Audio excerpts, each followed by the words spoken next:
મૂળ કોંગ્રેસના તથા છેલ્લા કેટલાક વર્ષોથી ભાજપમાં જોડાયેલા યુવા આગેવાનોએ હવે પુનઃ કોંગ્રેસમાં પ્રવેશ મેળવ્યો છે। ત્યારે પોરબંદરના રાજકારણમાં અનેકવિધ ચર્ચાઓ જાગી છે।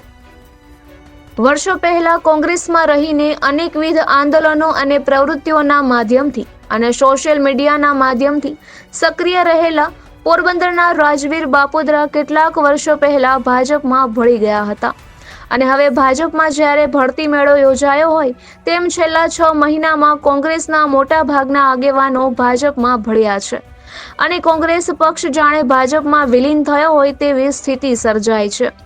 ત્યારે અવળી ગંગા વહી હોય તેમ ભાજપના સોશિયલ મીડિયા સેલના યુવા આગેવાન એવા રાજવીર બાપુદ્રાએ ભાજપને પંજો દેખાડીને અલવિદા કરી છે અને શક્તિસિંહ ગોહિલની ઉપસ્થિતિમાં તેમના હાથે જ કોંગ્રેસનો ખેસ ધારણ કરીને પુનઃ કોંગ્રેસમાં પ્રવેશ કર્યો છે। તેમણે કોંગ્રેસમાં જોડાવા પાછળનું કારણ એવું જણાવ્યું હતું કે પોરબંદરમાં ભાજપના સત્તાધીશો હાલમાં કુદરતી આફત અને વરસાદના સંજોગોમાં લોકોના પ્રશ્નો હલ કરી શક્યા નથી, તેથી હું કોંગ્રેસમાં જોડાઈ રહ્યો છું।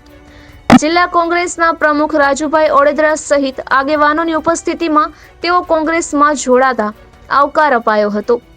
ઉલ્લેખનીય છે કે પોતાની પક્ષ પ્રત્યેની નારાજગી છેલ્લા કેટલાક દિવસથી રાજવીરે સોશિયલ મીડિયા મારફતે પણ વ્યક્ત કરી હતી। આગામી સમયમાં મહાનગરપાલિકાની ચૂંટણી પણ યોજાનાર છે અને તે પૂર્વે સીમાંકન પણ થશે।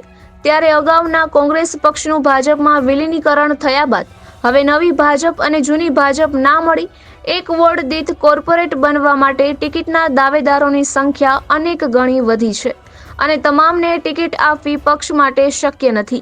ત્યારે વર્ષોથી નિષ્ઠાપૂર્વક જે પક્ષ માટે કામ કરી રહ્યા છે તેવા આગેવાનોની ટિકિટ જો કપાશે તો આ આગેવાનો પણ ભાજપને રામ રામ કરે અથવા મહાનગરપાલિકાની ચૂંટણીમાં નિષ્ક્રિય થઈ જાય તેવી ચર્ચાઓ પણ ચાલી રહી છે।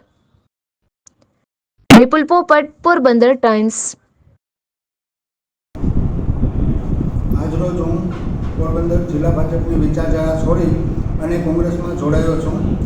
આ કોંગ્રેસમાં જોડાવાનું એક જ કારણ છે કે પોરબંદરની માલિકોરા અત્યારે જે સત્તામાં બેઠેલા માણસો છે તે કોઈ આમ આદમીનો પ્રશ્ન સાંભળવા તૈયાર નથી અને આટલી બધી આફત હમણાં વરસાદની જે આફતો આવી છે તેમાં જે સત્તામાં બેઠેલા માણસો ફોટો સેશન કરી અને ચાલ્યા ગયા છે।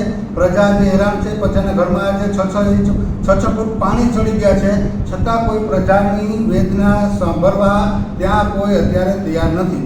તેને લીધે હું આજે ભારતીય જનતા પાર્ટી છોડી અને કોંગ્રેસમાં જોડાઈ રહ્યો છું।